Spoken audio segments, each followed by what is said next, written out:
Up until now, I've only told my close friends and family about what happened, but I think it's time to share it here. I'm a police officer, and since I'm still employed as one, I'm going to keep the personal details of my experience anonymous. It happened when I was younger. I was relatively new to the force. I was 3 years into the job, and I was still earning my stripes. I wasn't as experienced as I am now. Due to that inexperience, I wasn't given anything too taxing, a few patrols, and a lot of desk work. A few officers were out that day. We were patrolling by car since it was winter. It was a very cold winter that year. The snow had been falling for days, and it lay thick on the sidewalks and the streets. But it seemed like the snow was going to stop. I was patrolling just outside the city limits. I was going up a mountainous road. There was a parking lot up there, and truckers used it occasionally to take a rest or use the bathroom. However, during the winter, there is no real reason why anyone should go up there, because they closed the through road. Occasionally, people went up there when the roads were closed to take drugs or do other things. I always checked it out, even during winter. So I went up there on that snowy day, and I pulled into the parking lot. There was one vehicle parked there. It was a minivan. The van had about 20 centimeters of snow on its roof and its windshield. There were no tire marks in the snow. I thought that the van might have been abandoned, or in the worst case scenario, there might be someone in there. I radioed to a colleague and asked him to check the license plate. They came back belonging to an individual who had been reported as missing and possibly suicidal. I approached the driver's side door, and I could only see one outcome. I tried the door, but it was locked. Then I went about removing the snow from the windshield so that I could take a look inside. It took a while because I didn't have any tools and it was very thick. Once the windshield was clear, I looked in and found the outcome I knew I would. There was a body. He was lying down on the back seats. He didn't respond when I called out to him. I saw that there were charcoal briquettes placed by his feet. Burning charcoal in an enclosed environment like that would be fatal. I'll be honest, I stood there thinking. It was already too late, but I called an ambulance, as I thought that would be the right thing to do. I wanted to do my best and help. I was overcome with panic and concern for the man.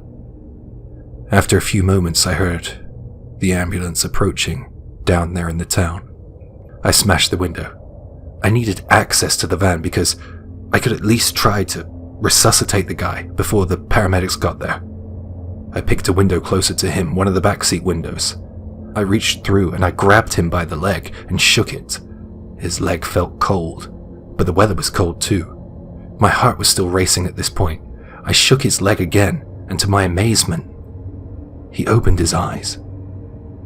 I was so taken aback, I literally froze. It was like my heart skipped a beat. The ambulance sirens were getting closer and closer. That sound helped me hold it together. Somehow, I managed to calm down a little. The man's eyes were shut again, and I'll be honest, I had no idea if that man was alive or dead. An odd thought popped into my mind. I imagined him walking between life and death. I saw him open my eyes, I know I did. Yet now it looked like his eyes hadn't been opened for days. All the snow on the car and the charcoal told me that I couldn't believe what I saw, but I couldn't agree. I was very confused. The body was cold, but I figured the best thing I could have done would have been to attempt resuscitation. Then the paramedics and another patrol car arrived at the scene, almost exactly at the same time. I told them what had happened. The paramedics went to work and I took a step back from the situation. A few moments went by and a detective who had arrived in the squad car came over to me. I liked him. I still do. He kind of took me under his wing when I first started.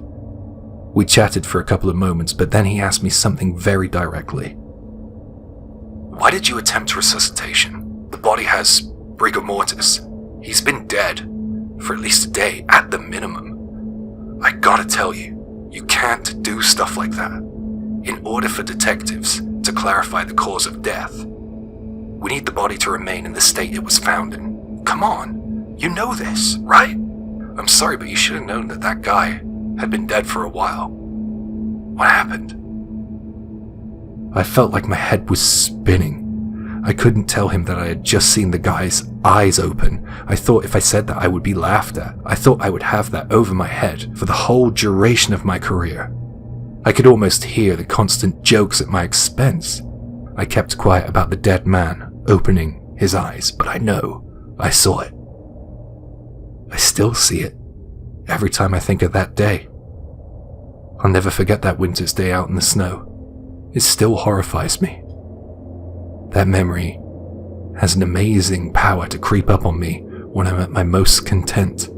The eyes open. When I shut mine. It was the strangest experience.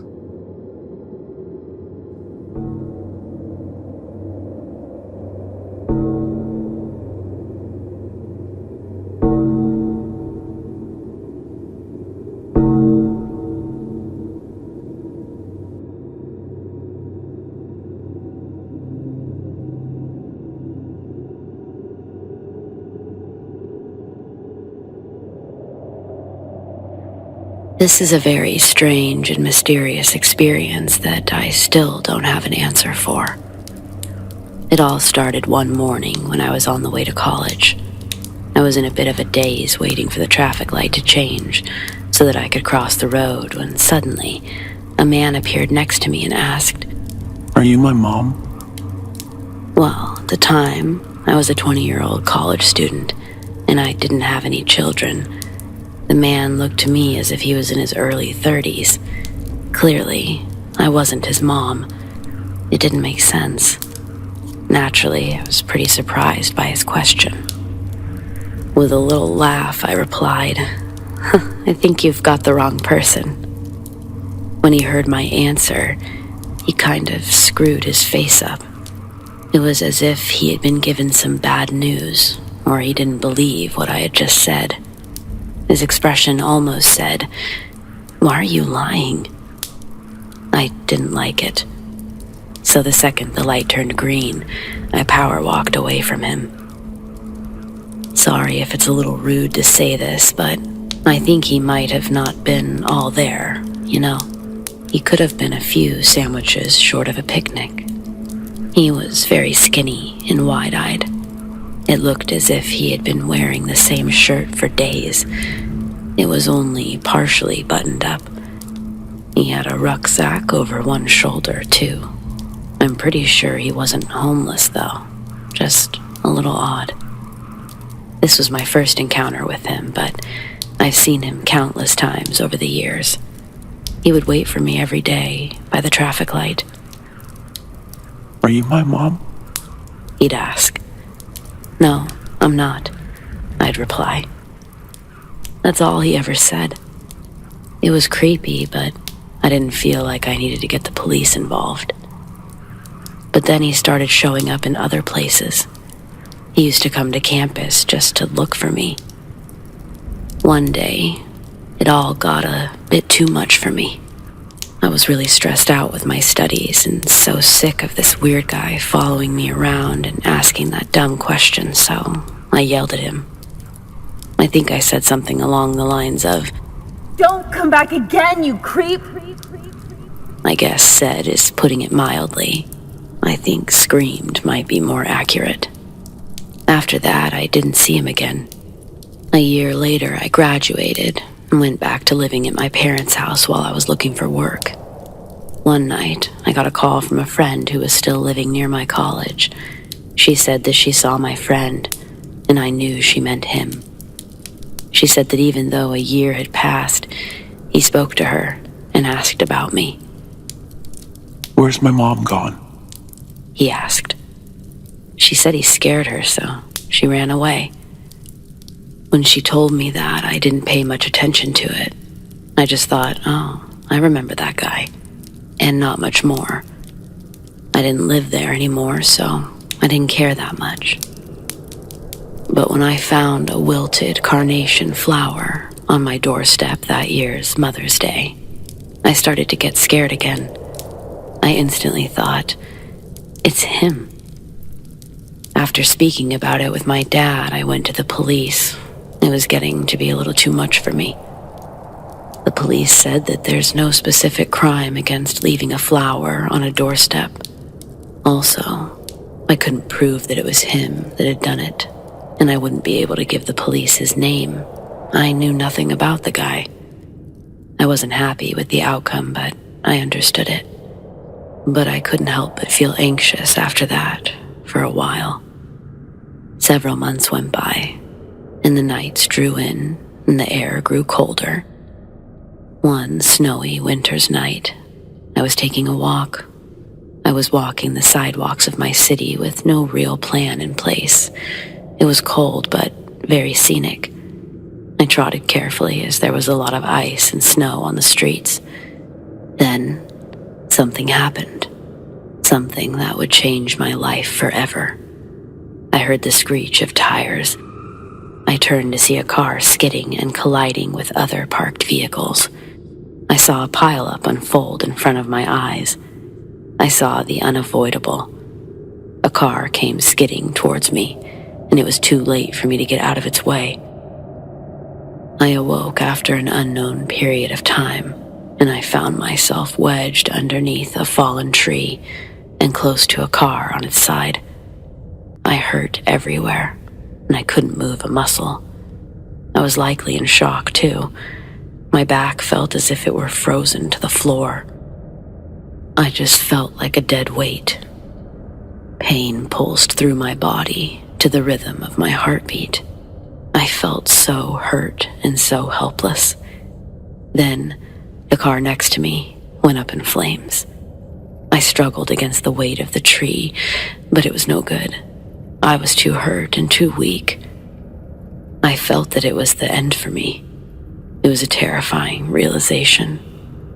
I heard a voice. I heard it as clear as a bell.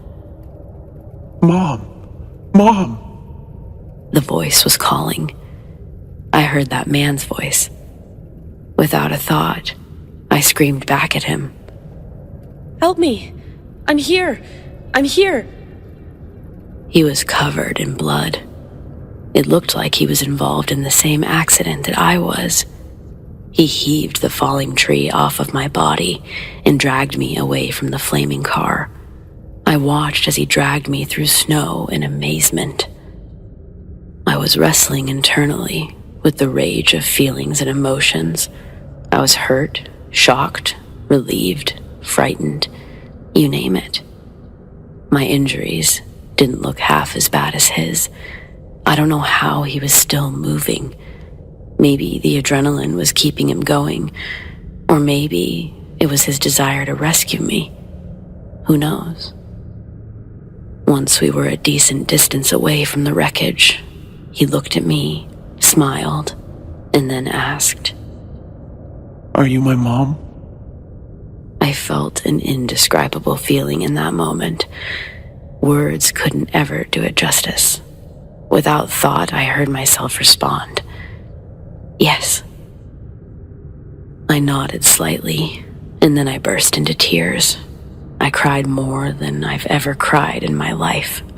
I was positively wailing. I wiped my eyes clean. It took longer than normal because I was hurting. And when I looked up again, he was gone. In what felt like a split second, he was gone. I was alone, lying on the snow, with the strangest feeling deep in my heart. I haven't seen him in years. I don't know what he was, but I don't think he was a ghost or anything paranormal. He was as real as you or I. Sometimes, when it snows, I think about that time and I think about him. Memories of an unknown son. I hope he's doing okay, wherever he is. I am sad I never got to thank him.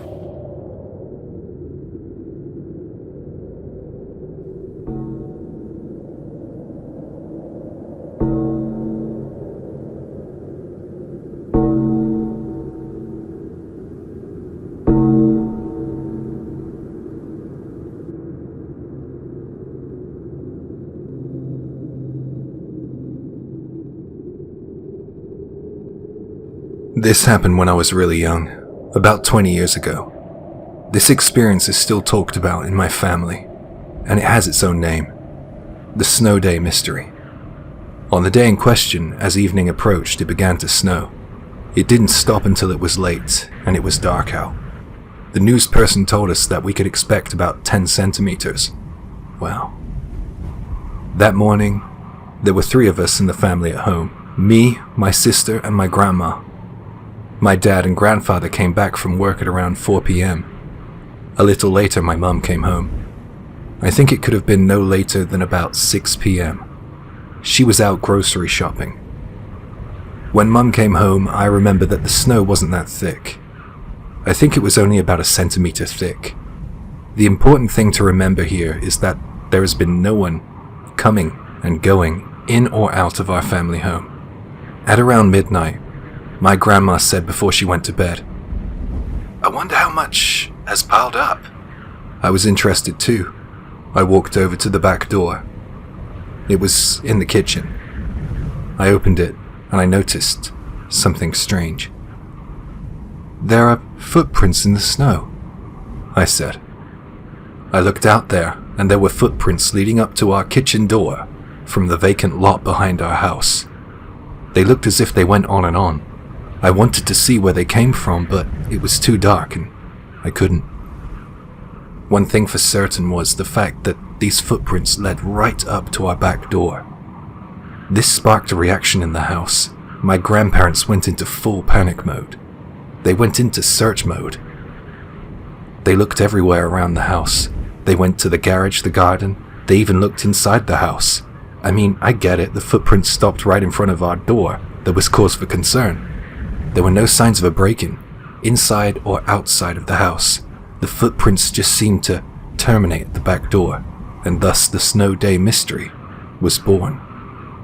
No matter what angle you looked at the situation from, the footprints stopped at the door, and the owner of those footprints was still unaccounted for.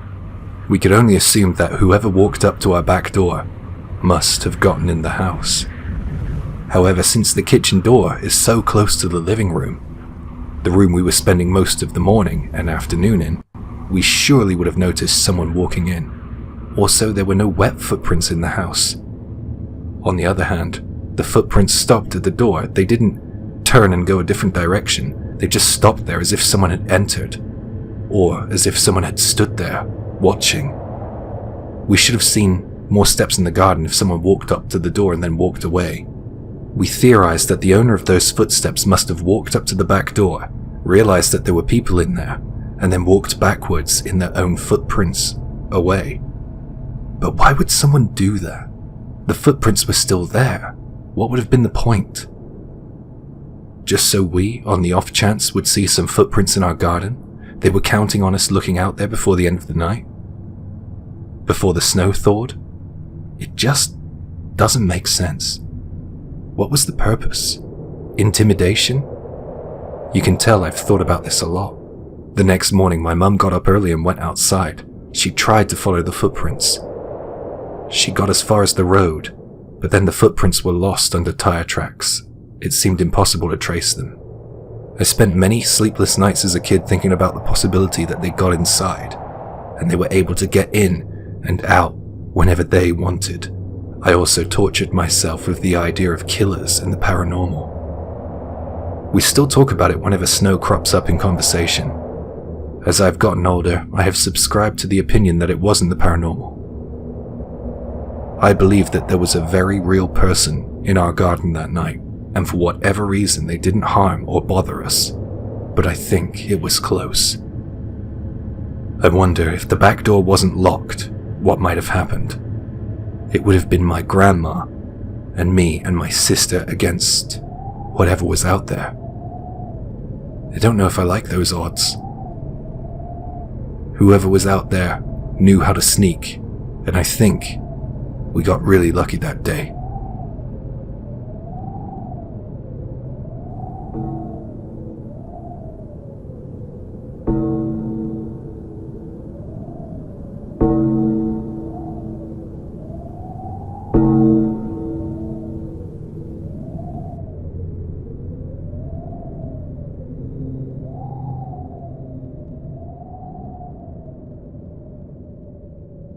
I heard something in my local bar that will stay with me for a long, long time. There's a regular who loves mountain climbing. He's pretty old now, and I guess he doesn't climb that much anymore. He's always been a pretty quiet man, but one cold winter's night, he suddenly started telling me his story. "Do you like the mountains?" he asked. "I do," I replied. "I'm more of a day tripper rather than a climber, I guess, though." "You don't go up in the mountains when the snow starts to thaw, do you?" I said that I didn't. I like snowy mountains, but I haven't ever been climbing when the snow and the ice is slippery. Seems too dangerous. Don't ever go when it thaws," he replied. He looked as if he was deep in thought. He said that when he was younger, he and a friend went for a hike when the snow was melting. They planned on staying the night in a lodge. He carefully picked out the right clothes and boots for the trip. The melting snow was going to make the climb harder, and precautions were necessary. You need good eye protection and a hat, because when the sun rises over you, it can burn and blind you. But since it was still cold and not yet spring, the biting cold can come back in the blink of an eye. The wind is just as harsh out there in the elements. He said that luckily the weather wasn't as bad as he thought it might have been. He and his friend were in good spirits, and the pair were making good time with their climb. They saw a group of people up ahead. The group was descending as they were ascending the mountain. When they drew closer, they offered a little greeting their way. There were 5 of them, and not one of them said a word. They didn't reply or even acknowledge the greeting. Well, they thought that was kind of rude since they literally walked straight past them. He noticed something about the clothing that the group was wearing. Some were dressed for warmer temperatures, and the others were dressed for colder temperatures. Some were wearing t-shirts and shorts, and others were wearing thick winter coats. He spoke with his friend and determined that because it was partly sunny and still cold, the clothing didn't seem that unusual. They carried on climbing until they reached the lodge. They went to check in, and the clerk said to them, "Oh, great. You know what? You'll have the run of the place to yourselves. There's no other bookings, and there aren't any other climbers today. Pretty lucky, huh?" The pair of them stood there, puzzled, because they'd just seen a group of people. They asked, "Does that mean that there are no other climbers, and there won't be any other climbers today?" "Well, yes. According to the owner of this lodge, the mountain's wide open. No one's here except us," the clerk replied. Well, they couldn't get their heads around that, because they'd just seen that group of 5. They spoke to the owner of the lodge a little later on in the day. They explained to him that they had seen a mixed group of hikers descending the mountain. The owner of the lodge looked visibly shaken by their story. He looked disturbed, yet not unfamiliar with the idea. He said that over the course of a year, there had been 5 fatalities due to either severe weather or injuries. He then said the following: "When the snow begins to thaw, that's when the victims make their way back home." So what my friend at the bar thinks he witnessed that day was something paranormal. Those 5 silent people who seemingly didn't acknowledge him and his friend, dressed in different clothing for different seasons. They could have been apparitions. That story creeped me out, so I wanted to share it. For me, there's always something mysterious about the mountains.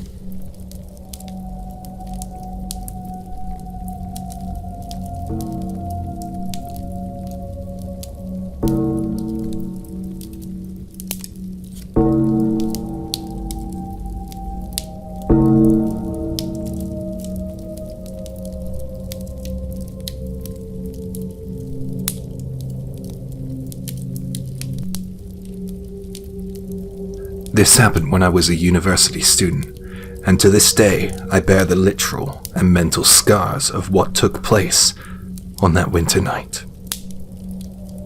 I'm still recovering, slowly but surely. We were set to camp out by Mount Fuji during our vacation from classes. It was cool because for me it was the first time I had ever been anywhere near that mountain. In order to get to our campsite, we had to walk through a portion of Aokigahara. If you aren't familiar with that name, you might better know it as the Sea of Trees, or the infamous Suicide Forest. The point of the trip was to see a cave. It was an ice cavern. It's pretty famous actually, but not as famous as the mountain or the forest. We were in groups, and in my group we were supposed to go into a portion of the cave which had this wind hole in it. There were all these stones piled up by this wind hole point. They looked strategically placed, like they were arranged in some kind of pseudo-religious pattern. I don't know, maybe it looked like a memorial, like flowers by the side of the road, except stones, like a cairn, I guess. It's hard to describe, sorry. Back then I wasn't that nice. I didn't believe in spirits or anything. I was pretty much interested in destroying rather than creating. I kicked the stones over while laughing. I wouldn't have done it if I knew what was going to happen next. I mean, I'm not sure if the incidents are related, but the coincidence can't be ignored. Anyways, after checking out the cave, we went back to our campsite, and we all had duties to get on with. I was in a group that were asked to make dinner. That's pretty much where my memories disappear. The rest of this story is pretty much an account delivered by my friend to me after the fact. I was apparently wandering around with a kitchen knife, and once I seemingly had everyone in the camp's attention, I started slashing. I slashed at my arms, my hand, and even at my neck, until a friend of mine literally tackled me to the ground. Once again, I feel it's worth reiterating that I have no memory of this. I only have my classmates' testimonials. I'm really thankful to that friend of mine for intervening because I think if it wasn't for him, I would have ended up with more fatal wounds. Once the knife was wrestled from my grip, I started punching myself repeatedly in the face. I punched and punched even though I was being restrained. And they said that was when I finally lost consciousness. When I came to, I was in pain. Well, more like agony to be honest. My body was covered in cuts and bruises. My face was so swollen and bumpy I could barely recognize myself in a mirror. My friends said that during that manic episode of mine, I didn't even look human. I looked demonic. I had a crush on a girl in my class, and I pretty much said goodbye to my chances with her when I heard what I did. Not just her though, my chances with any girl from my university, and my chances of making new friends.